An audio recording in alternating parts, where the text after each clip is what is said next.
Ok, c'est le maxi bordel, je réupload la vidéo pour deux raisons, oui, certains me disent, je l'ai déjà vu, et si vous pouvez relâcher un pouce bleu, parce qu'il y en avait plein, putain, c'était ouf, visiblement ça vous a fait marrer, n'hésitez pas à le faire. Il y a eu deux couilles, il y a un extrait de Emmanuel Macron qui m'a été bloqué, donc du coup j'ai dû mettre un pitch, et deuxièmement, il y a la fin du montage, où il y a une piste qui s'est décalée au moment de l'export, ce qui niquait la fin de la vidéo. Donc du coup, tant qu'il n'y avait pas beaucoup de vues, voilà, je l'ai retourné. Et donc je répète aussi ce que j'ai dit la première fois que j'ai uploadé la vidéo, voilà.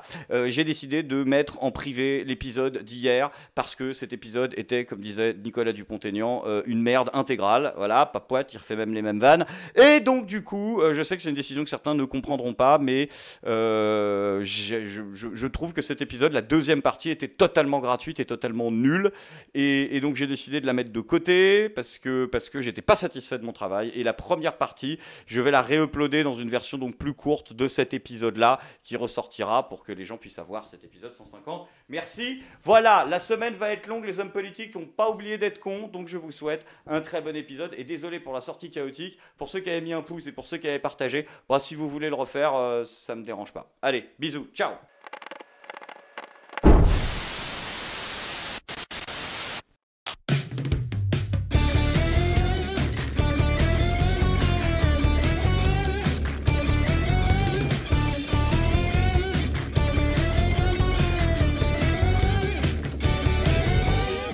Oh, je suis pas content. Il y a Macron qui fait du plagiat. Ben oui, Macron, tu fais du plagiat, faut te mettre sur Copy Comics. C'est pas bien ce que tu fais. Macron, il a repris une idée qui n'est pas de lui, hein, celle de faire travailler les gens qui touchent le RSA. Vous la connaissez celle-là. Et Macron, ça y est, il commence à réinsinuer l'idée. Hein, il veut mettre au boulot l'élite de la nation. Et donc, du coup, il n'hésite pas à repiocher dans les vieilles formules, dans les vieilles phrases. Sauf que c'est pas de toi cette idée de merde. Hein, c'est une idée que t'as piquée à Laurent Wauquiez, qu'il a lui-même piqué à Nicolas Sarkozy. Donc c'est pour te dire à quel point là ils sont vénères. Hein, donc du coup, il y a Geoffroy Didier, il a gueulé. Geoffroy Didier, vous connaissez pas? Ah si, alors parce que vous connaissez que la moitié de l'équipe. Pour la droite, là, pour tous ceux qui y croient encore, donc pour les prochaines élections, en fait, il y aura deux options. Vous aurez le choix entre Laurent Wauquiez, donc le mythomane professionnel dont l'amitié avec Mère Teresa est à peu près aussi fake que concours abonné de Code for LAN. Et de l'autre côté, vous aurez le cosplay mannequin Hugo Boss du pauvre reconverti dans le mépris de classe façon versaillaise en panoplie. Et donc, lui, là, le deuxième, c'est Geoffroy Didier, voilà, El Famoso, qui lui, il a gueulé. Et maintenant, il dit, oh, l'idée, elle est de nous quand même. Tous les personnes qui bénéficient de la solidarité et qui aujourd'hui ont un RSA doivent aussi avoir des devoirs, par exemple, exercer des travaux d'intérêt général. Aïe, ouais, alors il y a un tout petit problème, Geoffroy, hein, déjà ton prénom pour commencer, parce que tu vois, il y a un côté les visiteurs, j'en veux pas, hein, c'est un très joli blaze, mais tu sais, Geoffroy va parler des pauvres, ah les gueux, tenez, prenez du RSA, comme vous, ah merci, messire, il y a un petit côté, tu sens que le mec il te regarde un peu en haut d'une tour, c'est pas grave, mais le fond, tu dis oui, le RSA, il faut que les gens ils fassent des travaux d'intérêt généraux, c'est pas la bonne formule, parce que faut pas le répéter, hein, mais travaux d'intérêt généraux, les TIG, en fait, c'est une dénomination juridique pour désigner les peines de prison qui sont transformées en travaux d'intérêt généraux, justement pour les délinquants, en fait. Ça, tu confonds avec bénévolat, ça n'a rien à voir. Hein, mais là, il est en train de dire, en fait, que les gens qui touchent le RSA sont des délinquants. On voit quand même qu'il reste toujours une droite un peu tour d'argent. Ça fait plaisir. Ah, après, faut pas lui en vouloir à Geoffroy Didier. Les prolos sont bien peu de choses à ses yeux. Hein. Et puis finalement, entre un RSAiste et un branleur, il n'y a pas grand-chose. Et vu qu'entre un branleur et un délinquant, quand on regarde l'Assemblée nationale, il n'y a pas grand-chose non plus, les amalgames sont vite faits. Hein. Et aujourd'hui, on devient rapidement ce que l'on regarde. Dans une France où, comme disait Sarkozy, quand on consulte des images djihadistes, on est djihadiste. Enfin bon, de mon côté, ça fait 20 ans que je regarde du porno jusqu'à preuve du contraire.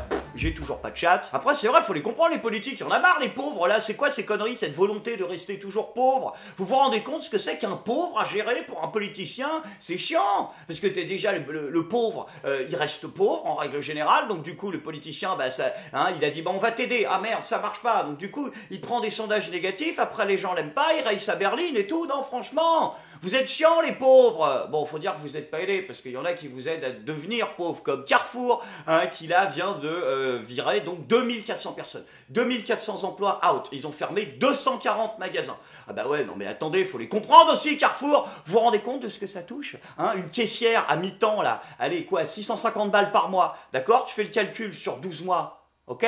Ça te fait 17 millions d'euros. D'accord? Sur 2400 emplois, 17 millions d'euros qui correspondent comme par hasard à la somme que va toucher l'ancien PDG de Carrefour, justement, qui là vient de prendre sa retraite. Enfin, sa retraite, là, c'est 17 millions d'euros, c'est pas une retraite, en fait, c'est le PIB du Bangladesh, donc ça n'a pas, c'est pas du tout la même chose, quoi. Mais bon, au cas où il soit un peu short, il lui rajoute 550 000, ouais, de retraite, comme ça, tous les ans qui tombent. Parce que, attends, on sait jamais quand même, il y a des faux frais. Ah oui, c'est ça dont vous vous rendez pas compte non plus, les pauvres, c'est que Macron, il a des faux frais. Hein, regarde la vaisselle, par exemple, l'Elysée, là. 500 000 euros de vaisselle, ils ont dépensé. Pour refaire la vaisselle. Brigitte a dit, ah, j'en ai marre, il y a des fleurs, moi je veux des canards et tout. Donc du coup, Macron, il a lâché un demi-million. Bien sûr, pour accueillir les gens, voilà, on discute, on bouffe.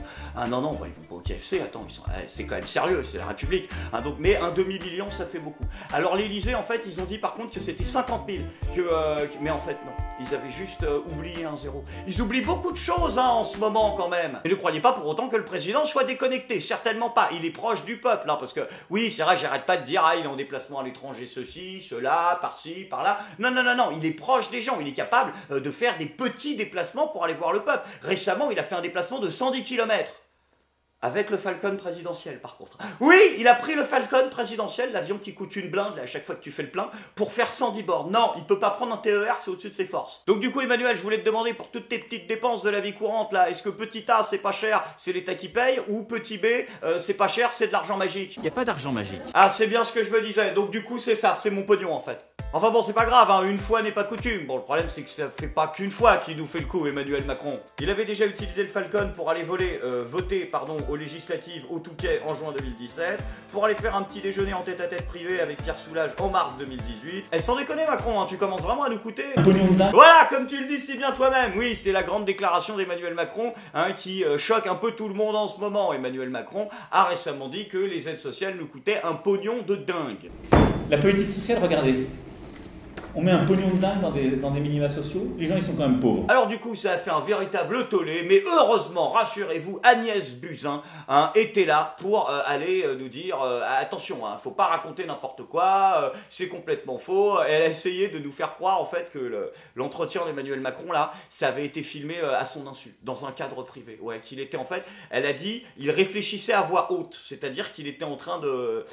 Donc s'il réfléchissait à voix haute, Agnès, il y a un problème, c'est qu'il réfléchit à voix haute en regardant dans 3 directions différentes et en attendant qu'on lui réponde. Donc ça veut dire que là, on a un vrai problème de schizophrénie.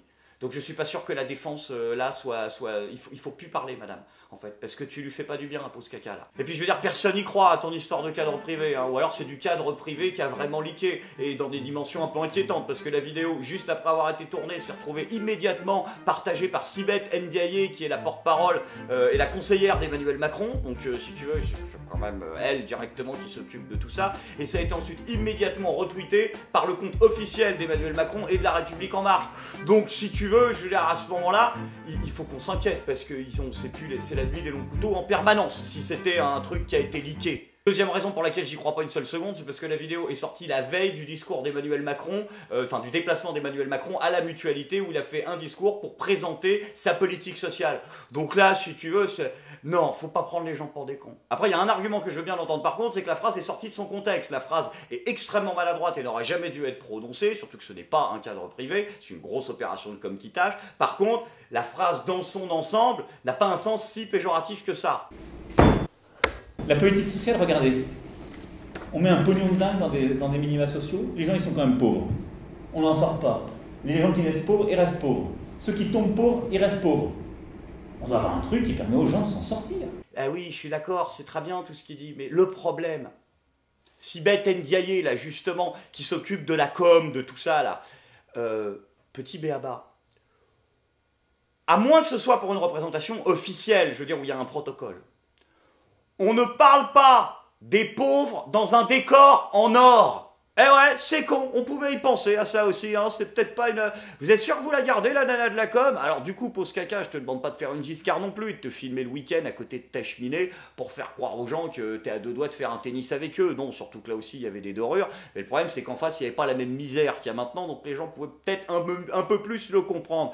Mais ce que je te dis, c'est de faire gaffe, enfin surtout à la chargée de com, là, qui est surtout chargée de conne, visiblement. Hein, parce que, je veux dire, c'est président le normal, le vrai, celui-là, en théorie, donc vous vous aviez 50 occasions de le filmer dans un endroit neutre, dans un working space, ou comme faisait un peu François Hollande dans des salles de conférences de presse, quitte à ce qu'il dise des conneries comme ça. Si vous vouliez leaker le truc, il y avait 50 occasions de mettre de la vaseline dessus. Bien sûr, il fallait pas le faire parce que les médias sont tombés dedans et c'est ce que vous vouliez, hein, que ce soit bien pris, hein, en première ligne et vécu surtout comme une blessure par les gens, afin ensuite de nous dire que c'était sorti de son contexte. Magnifique coup de com'. Néanmoins, si vous n'avez pas plus que ça envie de vous faire couper la tête à terme, je vous recommande quand même, dans une optique relativement court terme, de vous débarrasser de Sibeth Ndiaye. Voilà. Hein, parce qu'en plus, c'est pas comme si elle en était à sa première connerie. Sans transition les amis, c'est maintenant le moment de la bonne nouvelle du jour, car la classe populaire ne se laisse pas abattre et la grève continue. La grève de la SNCF qui continue en ce moment même, alors que la loi a été votée par le Parlement, et d'ailleurs Édouard Philippe, notre premier sinistre, hein, s'en indigne en déclarant dans la presse qu'il est étrange, selon lui, d'un point de vue démocratique, hein, que l'on continue à faire grève alors qu'une loi a été votée. Hein, lui, il est en train de nous expliquer que donc les grévistes sont des nazis. Juste une petite question, Édouard Philippe, par contre, c'est un truc que je ne comprends pas, c'est que tu étais le premier, il y a quelques mois, avec toute la République en marche, à dire que les grévistes perturbaient le débat parce que vous étiez en train d'être dans une période de dialogue et que donc les grévistes étaient en train de nuire à justement ce dialogue démocratique et social et que donc il ne fallait pas qu'ils continuent à manifester. Donc du coup, tu l'auras compris Édouard, ma question elle est relativement simple, s'ils n'ont pas le droit de faire grève avant que la loi soit votée, parce que c'est antidémocratique, et qu'ils n'ont pas le droit de faire grève après que la loi soit votée, parce que c'est pas démocratique, à quel moment c'est possible de faire grève? Il faut hein, à quand? Si c'est entre le moment où le maillet il est levé, c'est-à-dire qu'ils débattent plus là, c'est fini, donc c'est pas antidémocratique, et le moment, il s'est terminé, il s'est tombé, 1, 2, 3 soleil, je t'ai vu, t'as parlé. Donc là, c'est terminé aussi. Donc c'est à ce moment-là, en fait, quand ça débat plus et quand c'est voté. C'est, en fait, t'as le droit de faire grève, mais il faut que ce soit une grève ultra instinct, comme dans Dragon Ball. Tu m'as pas vu.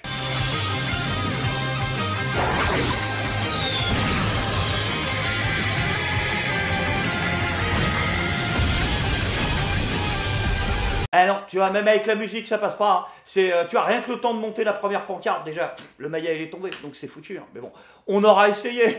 Je suis pas content.